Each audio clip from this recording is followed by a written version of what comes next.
Nancy and the Magic Button by Diane Grimion. Nancy climbed the last of the creaky stairs and looked around her. Giant cobwebs dangled from the rafters.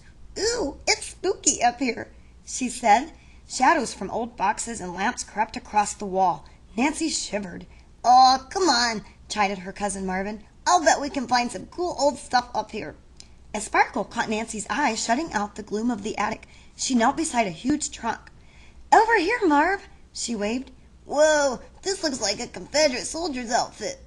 Costumes, actually uniforms from days gone by, tumbled from the trunk. A starchy white one got Nancy's attention. She pulled it over her head and tossed the soldier outfit to Marvin. "Go put this on. When you come back, we'll make up a play to do for Grandma." Nancy and Marvin were in their grandmother's attic hunting for treasures while Nancy's mother was helping grandmother take care of a few chores. Nancy began buttoning up the old nursing uniform and smiled at herself in the dusty mirror. "I'll be right there to help you, Doctor," she pretended. Nancy loved plays and was ready to be in character. As she reached for the top button, Nancy realized this one was different. It had a shiny center with pink swirls painted in it.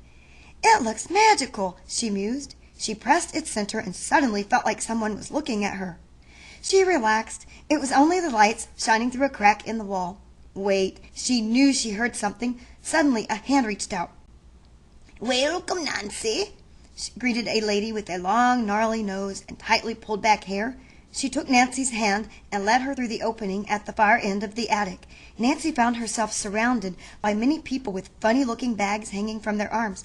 "Wait, this is surely a mistake," said Nancy. "Oh, no, dear. You are to be my new nurse here, and I need your help. You can call me Nurse Buttercup. Now look sharp. I will teach you everything you need to know, but first I need you to take this metal tray to the maternity ward for me." Before Nancy could object, Nurse Buttercup thrust a large tray full of metal objects into Nancy's arms. Nancy did not know that the maternity ward is where babies are born. The Mahoo Award? Nancy thought, but Nurse Buttercup was already gone. Nancy wandered through the hospital in search of any door sign that started with an M. She found the men's restroom, the main lobby, and finally she came to a sign marked MRI. "Ah, this must be the place," she thought. She proudly opened the door. Just as she wedged the metal tray inside, a strong force pulled her into the room. Nancy watched in horror as one by one each metal object was sucked into a long, white hollow tube with a person lying inside of it. Suddenly, Nancy's hair barrettes and name tag were sucked away, pulling her with them into the hollow tube. Dr. Zink came running into the room. "Stop everything!" he yelled. "Who are you, and how did you get in here?"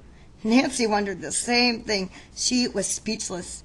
"This is a magnetic room, and anything magnetic will be sucked up into this very expensive machine and could ruin it," warned Dr. Zink. "I'm very sorry," Nancy cried. "I will help clean up the mess." "It's okay," replied Dr. Zink. "I can see you're new here. Just be careful from now on." Suddenly a muffled voice called out to her. "Nancy, I'm ready to do our play." Oh no, she had forgotten Marvin and their play. "I have to leave now." Nancy turned to tell the doctor, but he was gone, and she was back in the gloomy old attic. Nancy smiled to herself. Now she knew the button had to be magical. The end.